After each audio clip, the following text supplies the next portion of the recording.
Assalamualaikum warahmatullahi wabarakatuh. Hari ini kita akan melanjutkan materi di bab kedua kita ya. Setelah kita selesai mengerjakan memahami materi yang kemarin tentang eksponensial, di bab kedua ini kita akan belajar mengenai logaritma.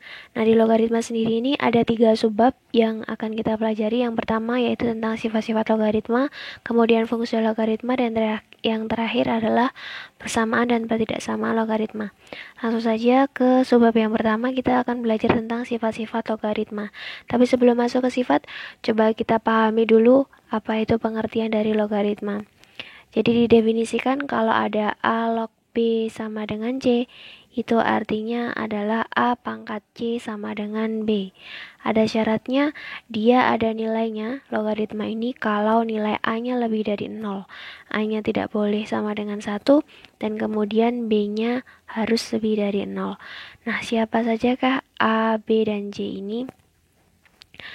Keterangan di sini kita bisa simak bersama-sama ya. Jadi A-nya ini disebut sebagai basis atau bilangan pokok, kemudian B-nya di sini disebut sebagai numerus atau bilangan yang akan dicari nilai logaritmanya, dan yang terakhir C-nya disebut sebagai hasil dari logaritma itu sendiri. Nah, berdasarkan definisi ini, akhirnya kita memperoleh sifat-sifat sebagai berikut. Yang pertama, A log 1 sama dengan 0. Kenapa? Karena ketika A dipangkatkan 0, hasilnya sama dengan 1. Kemudian yang kedua, A log A nilainya sama dengan 1. Jadi kalau basis sama numerusnya sama, maka hasil logaritmanya sama dengan 1. Kenapa A log A sama dengan 1? Karena ketika A dipangkatkan 1, hasilnya sama dengan A. Dan yang terakhir adalah A log A pangkat N, hasilnya sama dengan N. Gitu ya. Sehingga kalau kita terapkan pada contoh-contoh seperti berikut, 8 log 1 nilainya sama dengan 0. Kenapa 8 log 1 nilainya sama dengan 0? Karena ini ya, jadi 8 kalau dipangkatkan 0 hasilnya sama dengan 1. Jadi kita harus nyari 8 dipangkatkan berapa yang hasilnya sama dengan 1. Gitu ya. Selanjutnya, contoh yang kedua, kalau kita punya 4 log 4. Nah, karena basisnya 4, numerusnya juga 4, maka hasil logaritmanya sama dengan 1. Basisnya yang mana sih? Basisnya yang ini ya. Ini namanya basis. Kemudian, kalau 4 yang ini namanya numerus. Ingat-ingat ya. Kemudian selanjutnya, contoh yang ketiga, kalau saya punya 5 log 625, kenapa di situ hasilnya sama dengan 4? Nah, di sini bisa kita uraikan seperti ini. 5 log 625 itu bisa kita ubah menjadi 5 pangkat sesuatu, atau kalian bisa langsung mencari 5 pangkat berapa yang hasilnya sama dengan 625. Nah, itu ketemu adalah sama dengan 4. Kalau misalkan kita jabarkan dulu menurut sifat yang ini, maka 625 itu bisa kita ubah bentuknya menjadi 5 pangkat 4. Nah, karena sudah sesuai dengan sifat yang paling bawah sendiri, jadi hasilnya adalah sama dengan N pangkatnya, yaitu 4. Ini ya, jadi hasilnya ini. Oke, nah kemudian yang terakhir, kalau saya punya ini, log 1000, berapakah nilainya? Nah, ini perlu dicatat ya. Jadi kalau dalam logaritma basisnya tidak ditulis, basis itu yang angka kecil di atas itu ya. Jadi kalau basisnya di sini dia tidak ditulis, itu artinya nilainya adalah 10. Jadi 10 log 1000, itu artinya kalian harus mencari 10 dipangkatkan berapa yang hasilnya sama dengan 1000. Gitu ya. Jadi kalau kita uraikan, dia jadi kalau ditulis kasar 10 log 1000 itu kan 10 pangkat 3. Nah, menurut aturan yang paling bawah sendiri, sifat yang paling bawah, maka nilainya adalah sama dengan 3. Gitu ya. Jadi log 1000 nilainya sama dengan 3. Oke, saya ulangi lagi. Di logaritma kalau basisnya tidak ditulis, itu artinya sama dengan 10. Tuh. Oke. Semoga sampai sini bisa dimengerti. Nah, kita akan masuk ke sifat-sifat logaritma yang pertama. Jadi kalau ada A log B dikali C, itu artinya A log B ditambah A log C. Contohnya seperti berikut. Jadi kalau misalkan di sini saya punya 6 log 9 ditambah 6 log 4. Basisnya sama-sama 6, yang satu numerusnya 9, yang satu numerusnya 4. Maka menurut aturan sifat yang pertama, kita tinggal mengalihkan saja ya numerus yang di depan dengan numerus yang di belakang, yaitu 9 dikali 4. Nah, 9 dikali 4 sendiri ketemu hasilnya sama dengan 36, sehingga ketemu 6 log 36. Artinya kita harus mencari 6 dipangkatkan berapa yang hasilnya 36 gitu kan ya. Atau kalau kita misalkan ubah menurut sifat yang ketiga tadi, ini kita bisa ubah bentuknya 6 log 36 tadi nilainya sama kayak 6 pangkat 2. Jadi ketemu nilainya sama dengan 2 pangkatnya ini ya. Menurut sifat yang ketiga tadi yang kita peroleh. Sehingga ketemu 6 log 36 hasilnya sama dengan 2. Oke, ini untuk sifat yang pertama.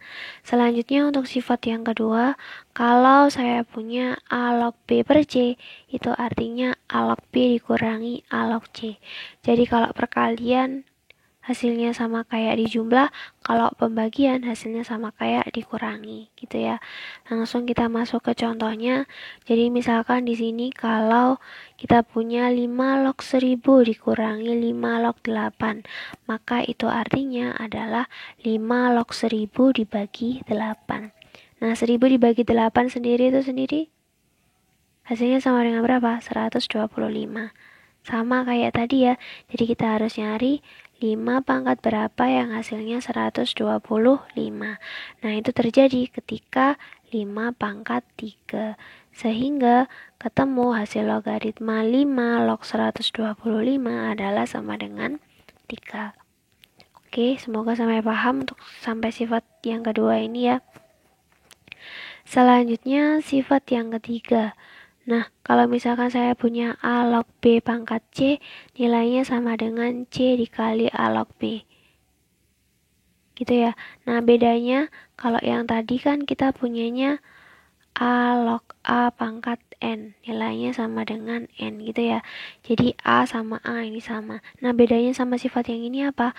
Kalau mereka disimbolkan pakai variabel beda, itu artinya angkanya bisa berbeda gitu ya.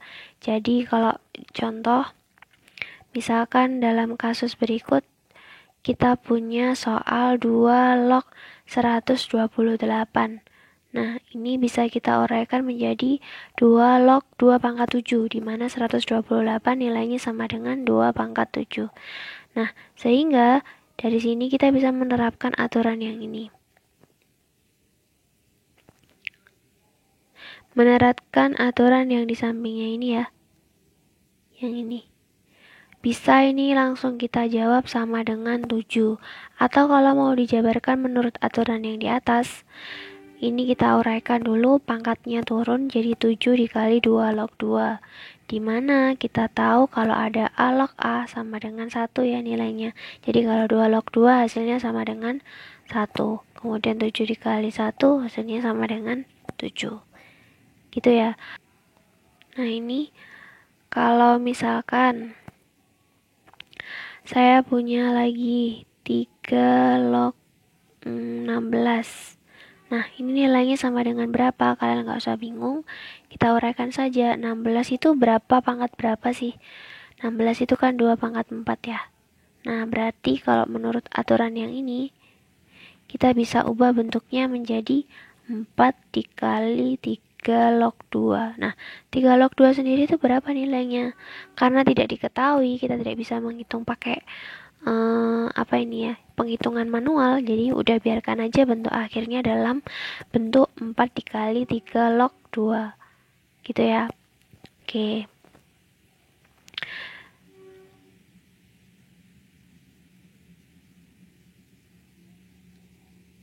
Nah, selanjutnya untuk sifat yang keempat. Kalau ada A log B, itu nilainya sama kayak C log B per C log A. Dengan catatan C-nya tidak boleh sama dengan 1. Jadi bebas ya, pokoknya C-nya tidak boleh sama dengan 1. Nah, contoh, kalau misalkan ada kasus seperti ini.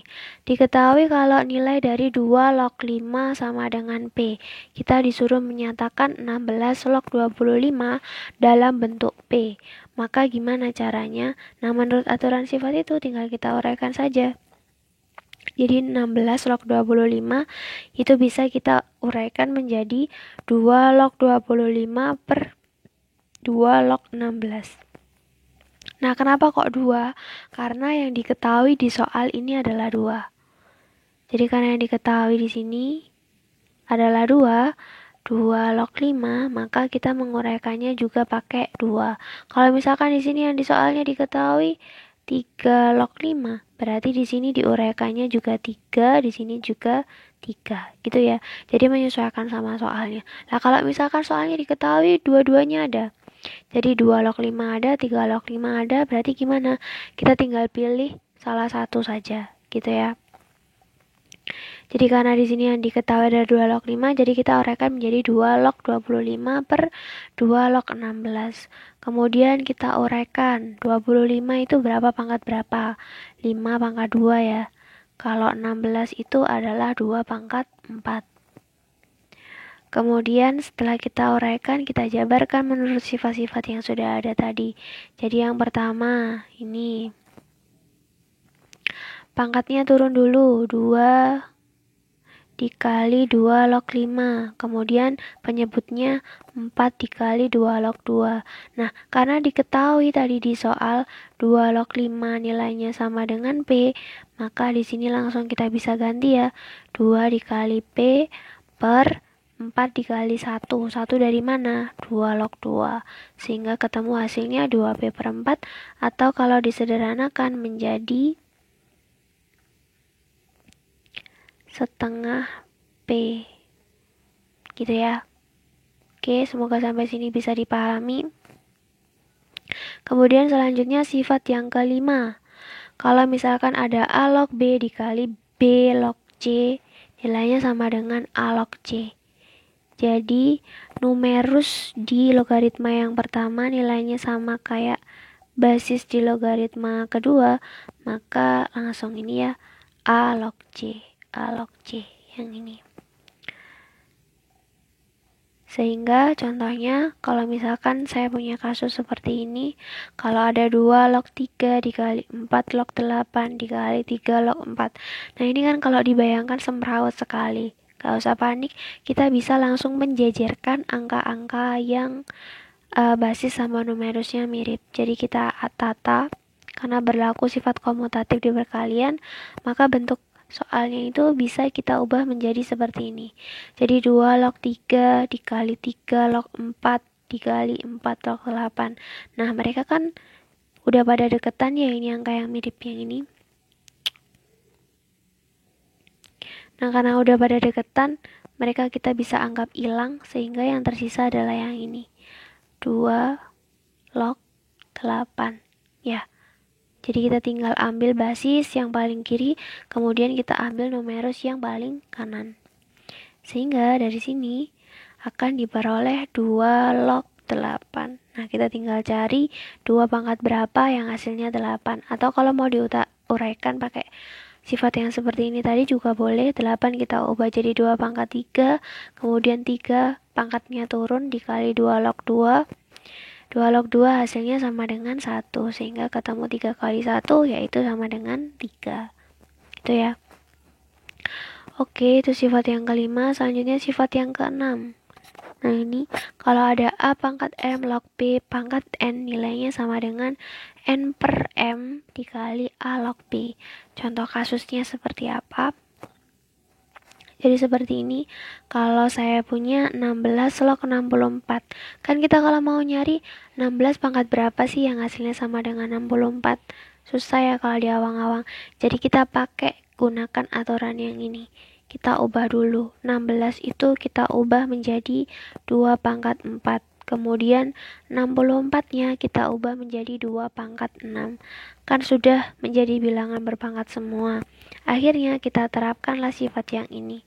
Jadi di sini A-nya siapa? A-nya 2, M-nya adalah 4, P-nya 2, N-nya adalah 6. Sehingga nilainya ketemu N per M. N-nya 6 per 4 dikali A log B, 2 log 2. Kebetulan di sini nilai A dan B-nya adalah sama-sama 2. Sehingga ketemu 6 per 4 dikali 1, yaitu sama dengan 6 per 4. Atau kalau disederhanakan nilainya menjadi sama dengan 3 per 2. Oke, semoga paham sampai situ. Selanjutnya kita masuk ke sifat yang ketujuh. Jadi kalau ada A dipangkatkan A log B, hasilnya sama dengan B. Kok bisa? Berarti kalau saya punya kasus seperti ini, 5 dipangkatkan 5 log 125, hasilnya sama dengan 125. Kalau mau diuraikan dengan cara kasar, berarti kan kita menghitung dulu ya, nilai dari 5 log 25 ini sama dengan berapa? 125. Itu kan sama kayak kita nyari 5 pangkat berapa yang hasilnya 125. Gitu kan ya. Kan hasilnya 3. Sehingga, karena di sini ada 5, kita pangkatkan 3. 5 dipangkatkan 3, hasilnya 125. Kalau mau diuraikan seperti ini. Kalau mau langsung dipakai sifatnya, langsung dijawab 125, ya nggak apa-apa. Sama aja. Gitu ya. Oke, selanjutnya sifat yang ke-8. Kalau ada 1 per A log B, nilainya sama dengan B log A. Jadi tinggal dibalik gitu aja ya. Contoh kasusnya seperti ini. Kalau saya punya 2 log 3 sama dengan A, kita disuruh menyatakan 2 log 2 per 3 ditambah 1 per 3 log 2 dalam bentuk A. Nah ini kalau dilihat sekilas agak ribet ya. Tapi sebenarnya ya dia tidak seribet yang kita bayangkan. Jadi dari yang ini, mana kira-kira yang bisa kita terapkan sifat yang ke-8 ini? Jadi penyelesaiannya seperti ini. Nah, coba perhatikan. Bentuk yang pertama tetap ya ini. Kemudian yang kedua yang berubah. Jadi 1 per 1/3 log 2 nilainya sama kayak 2 log 1/3. Kok bisa? Karena kita menerapkan sifat yang ini. Ya. 1 per A log B nilainya sama dengan B log A. Jadi kalau ada 1 per 1/3 log 2 nilainya sama kayak 2 log 1/3. Gitu ya, nggak usah bingung ya. Sehingga dari sini, karena basisnya sudah sama-sama 2, maka kita tinggal mengalihkan numerusnya. Tadi kalau ada penjumlahan, berarti numerusnya dikalikan. Jadi 2/3 dikali 1/3, ketemu 2/9. Sehingga, karena bentuknya pembagian 2/9, pembagian tadi kalau diuraikan dia bisa menjadi pengurangan. 2 log 2 dikurangi 2 log 9. 2 log 2 nilainya 1. Nah, 2 log 9 berapa? Bisa kita jabarkan seperti ini. 9 kita ubah bentuknya menjadi 3 pangkat 2. Kemudian 2-nya kita turunkan pangkatnya. Sehingga 1 dikurangi 2 dikali 2 log 3. Dimana 2 log 3 kita punya nilainya adalah sama dengan A. Diketahui ya. Jadi nilainya ketemu 1 min 2A.